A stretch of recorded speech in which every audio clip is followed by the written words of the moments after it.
Okay so very very good afternoon guys, good afternoon to all of you. तो आज हम लोग start करने वाले हैं सेशन हमारे इंडियन कॉन्ट्रैक्ट एक्ट का। यूनिट नंबर 3 चल रहा है हमारा। और पिछला सेशन जो हम लोगों ने लिया था वो काफी मजेदार था। मतलब लास्ट सेशन में हमने यूनिट नंबर 3 स्टार्ट कर लिया था। We discussed about lot of important part of that particular unit, कि क्या क्या चल रहा है, क्या क्या नहीं चल रहा है, and all those things, right. So before I begin the session guys, just tell me quickly कि क्या आप लोगों ने जितना हमने पहले पढ़ा था, did you all got the chance to revise it? थोड़ा गो बैक किया, देखा?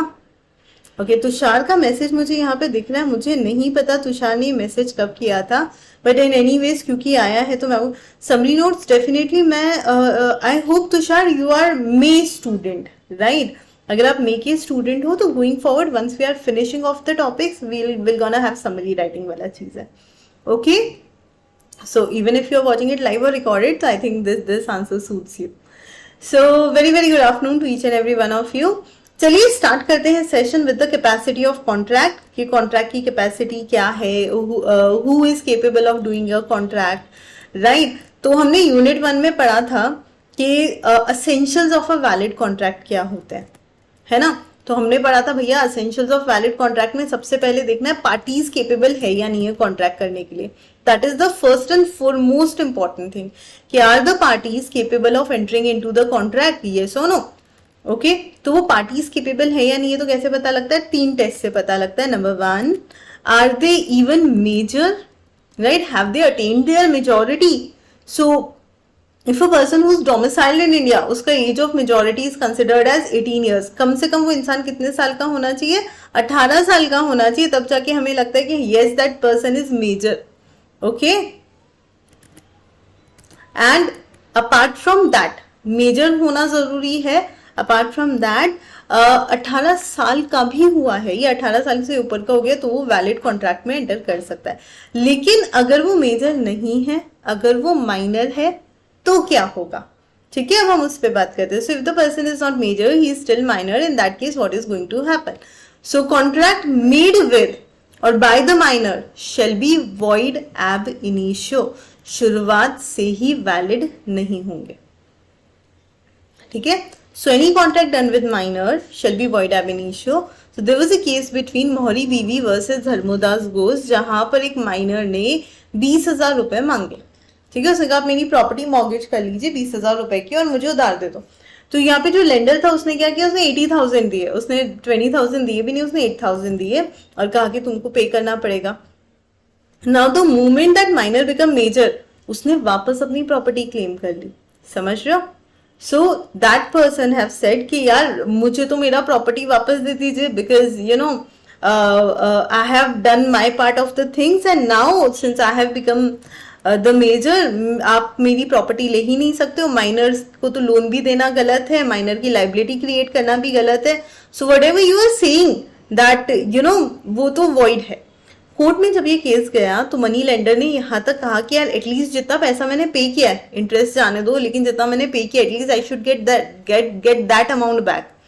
Okay, so it clearly says it was held that any mortgage by the minor was void, and अगर मोहरी बीवी कोई भी रीपेमेंट चाहती है तो she is not entitled to get any repayment, even the amount which is advanced which is given, वो भी वापस नहीं ले सकते हो आप माइनर से। मतलब क्लेम तो नहीं कर सकते, यू हैव गिवन लोन, अभी भूलना पड़ेगा। Number 2, no ratification after attaining majority. अच्छा, कोई माइनर अगर आकर हमें ये कहता है कि यार अभी आप प्लीज मेरे को लोन दे दो, है ना, just do this much favor, you just give me loan right now and thereafter बाद में जब मैं मेजर हो जाऊंगा ना, मैं रेटिफाई कर दूंगा कॉन्ट्रैक्ट को। ओके, तो वो रेटिफिकेशन भी पॉसिबल नहीं है मेजर होने के बाद, that is going to be void ab initio।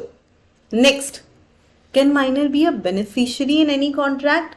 हाँ, माइनर ना कॉन्ट्रैक्ट के अंदर डेफिनेटली बेनिफिशियरी हो सकता है। Minor is not competent to contract and nothing in the contract act can prevent minor for making a contract or bound anyone else. So कुल मिलाकर यहाँ पर कोई भी एक promissory note हो सकता है जो ड्यूली एग्जीक्यूट कर रहा है माइनर, तो वो ठीक है, माइनर के फेवर में है, चलेगा। लेकिन माइनर अगर कोई promissory note बनाकर दे रहा है और उसकी लाइबिलिटी है तो वो पॉसिबल नहीं है। माइनर अगर पार्टनरशिप फॉर्म में सिर्फ बेनिफिट्स के लिए सही है, लेकिन अगर माइनर पार्टनरशिप फर्म में एंटर कर रहा है और वहां पर माइनर की लाइबिलिटी है तो पॉसिबल नहीं है, ठीक है, माइनर की लाइबिलिटी हो ही नहीं सकती है। I hope this is clear to everyone. Next, minor can always plead minority. Minor हमेशा माइनॉरिटी के लिए प्लीड कर सकता है ना, यू कैन ऑलवेज से कि यार मैं तो माइनर हूँ, मुझे थोड़ी ना पता था क्या चीज़ है क्या नहीं है, all those things. So yes, minor can definitely plead for minority and he can say कि यार मैं जो लोन ले रहा हूँ या जो भी ले रहा हूँ मुझे तो पता ही नहीं था, मुझे नहीं ध्यान था मैं ले सकता हूँ या नहीं। सो minor has this benefit. Okay, liability for necessities, what does it means? Liability for necessities का मतलब होता है माइनर की अपनी ज़रूरतें होती है, right, every minor has their own needs. अब अगर उसे खाने पीने के लिए, एजुकेशन के लिए, रहने के लिए, पहनने के लिए कुछ नेसेसरी चीज़ें चाहिए और उसके लिए वो किसी से लोन लेता है तो वो पैसा माइनर को वापस रिटर्न करना पड़ेगा, लेकिन उसमें कंडीशन है।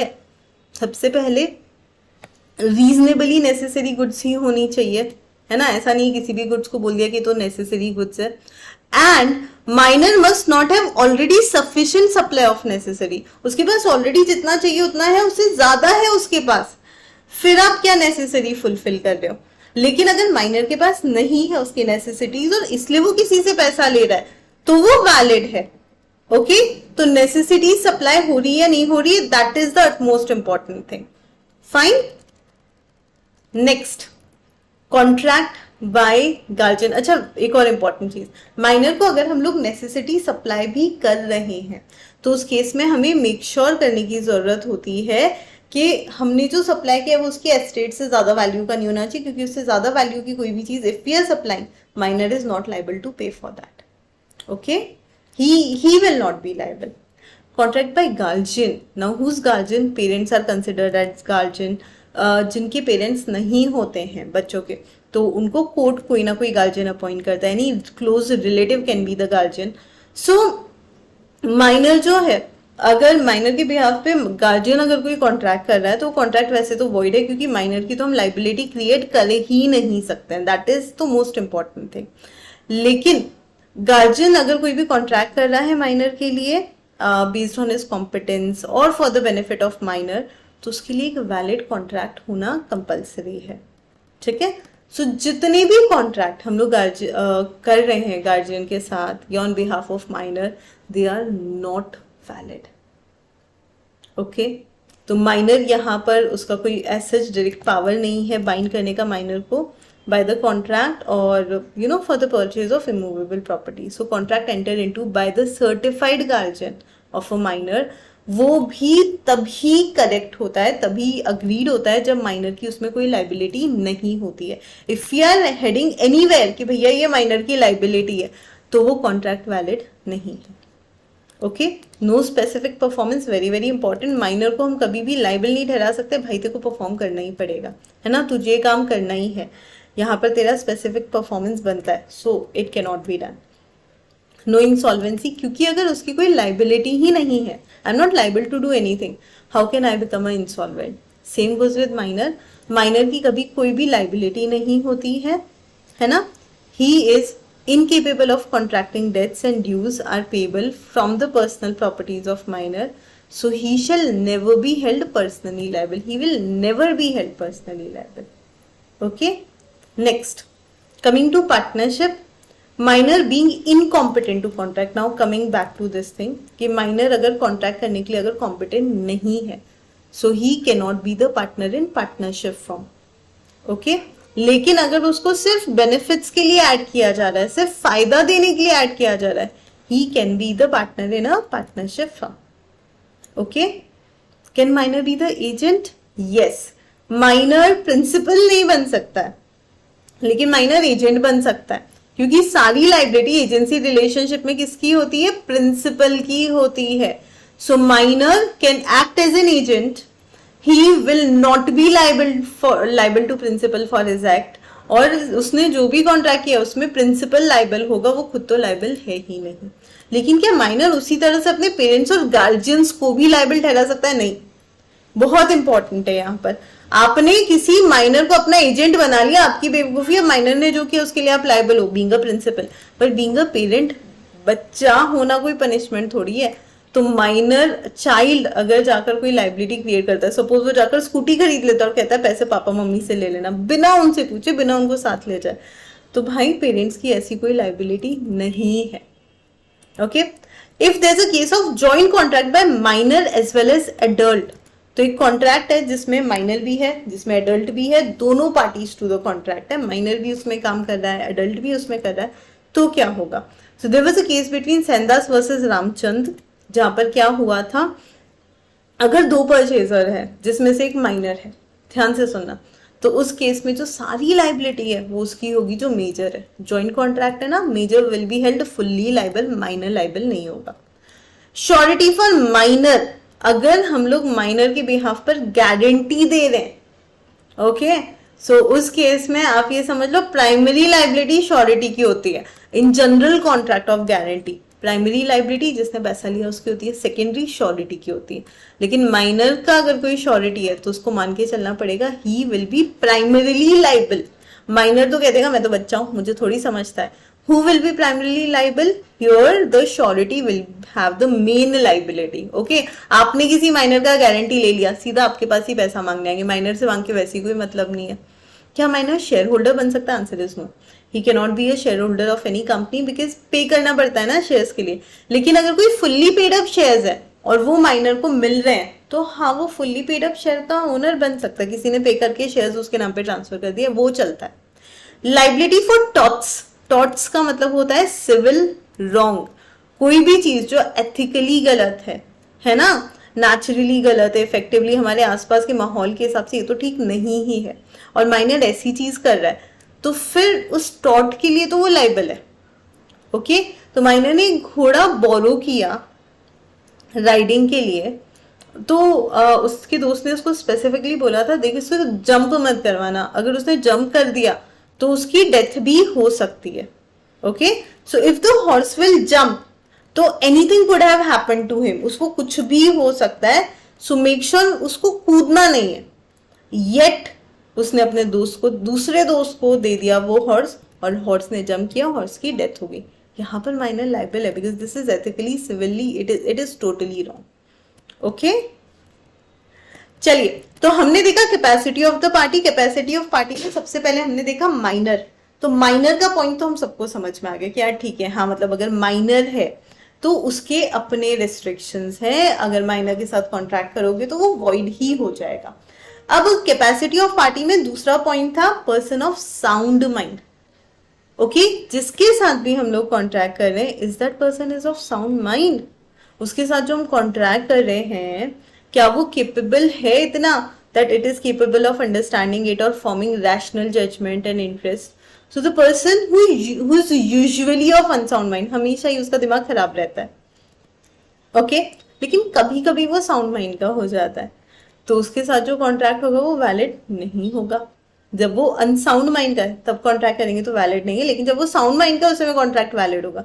सिमिलरली एक पर्सन है जो हमेशा साउंड माइंड का रहता है, वाह वैलिड कॉन्ट्रैक्ट कर सकता है, लेकिन कभी कभी अनसाउंड माइंड का हो जाता है, जब वो अनसाउंड माइंड का होगा उस समय किया हुआ कॉन्ट्रैक्ट वैलिड नहीं है। तो कोई लुनैटिक असाइलम का पेशेंट है जो थोड़े थोड़े इंटरवल्स की अगर हम लोग बात करें of sound mind may contract during दोस, तो जब वो ठीक होता है ना उस समय वो डेफिनेटली कॉन्ट्रैक्ट कर सकता है। सिमिलरली अगर कोई नॉर्मल समझदार इंसान है और उसको हैवी फीवर हो गया है, ओके, उसकी वजह से उसको दवाई लेनी पड़ी या कुछ करनी पड़ी, तो जब तक वो उस मेडिसिन के असर में है तब तक अगर वो कुछ कर रहा है तो then definitely it is not a wise thing. चलिए आगे बढ़ते हैं। Position of unsound mind person, so person whose unsound mind, तो उसके साथ अगर आप कॉन्ट्रैक्ट करोगे तो वो क्या होगा, वॉइड होगा। आर्टिकल आपके क्वेश्चन का जवाब। मैम एग्जाम में सेक्शन लिखना जरूरी है? नहीं, लेकिन कुछ इंपॉर्टेंट सेक्शन है, अगर तुमको याद है तो बेहतर रहेगा। मैम बैच लेने का बेनिफिट क्या है, मतलब पेड बैच लेने का क्या बेनिफिट है मेहुल? ओके, सो पेड बैच में आपको एक तो रेगुलर क्लासेस है ना, कंप्लीट कोर्स कंप्लीशन है, देन यू गेट बुक्स अगर आप महापैक प्रो लेते हैं तो, और महापैक लेते हैं तो you get like the soft copy पूरा मैनेज किया हुआ आपकी क्लासेस, ठीक है। Apart from that date wise सब कुछ कोर्स कंप्लीट होता है, सारी चीजें कवर होती है, that is again another benefit. Okay, rest you can connect to me separately, I will tell you all बहुत क्या क्या फायदे हैं। ओके। अब बाकी तो टोटली डिपेंड्स, बेटा आप जनवरी वाले स्टूडेंट हो या मई वाले। जैन वालों के लिए तो अभी हम लोग फ्री में ले ही रहे हैं फास्ट ट्रैक रिविजन्स, लेकिन अगर आप मई वाले हो तो definitely you can go ahead with the batch. चलिए, कॉन्ट्रैक्ट बाय डिसक्वालिफाइड पर्सन, अगर कोई भी पर्सन है जो डिसक्वालिफाइड है कॉन्ट्रैक्ट करने से तो क्या होगा? So besides minor and person of unsound mind, एक और तरह के पर्सन होते हैं जिसको हम बोलते हैं डिसक्वालिफाइड इन कॉन्ट्रैक्टिंग। ओके, और उनके साथ आप कोई भी कॉन्ट्रैक्ट करोगे वो वॉइड होगा।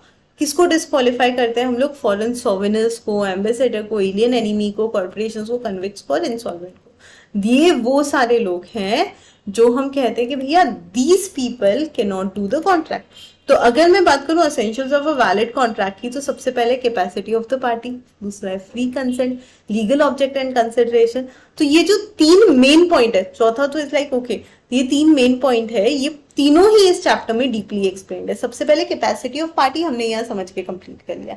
कमिंग टू फ्री कंसेंट, कोई भी कंसेंट फ्री होती है अगर उसमें caution, undue influence, fraud, misrepresentation और मिस्टेक नहीं होता है। लेकिन ये सारी चीजें क्या होती है, ये हम लोग कल के सेशन में डिटेल में पढ़ेंगे। ओके बेटा, तो कल हमारा जो है वो CUFM पे डिस्कशन होगा और उसको हम लोग डिटेल में समझेंगे।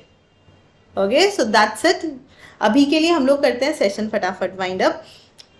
छोटा सा सेशन रखा है मैंने, इतना कोशिश करो कि तुम लोग रिवाइज कर सको अपने एंड पर।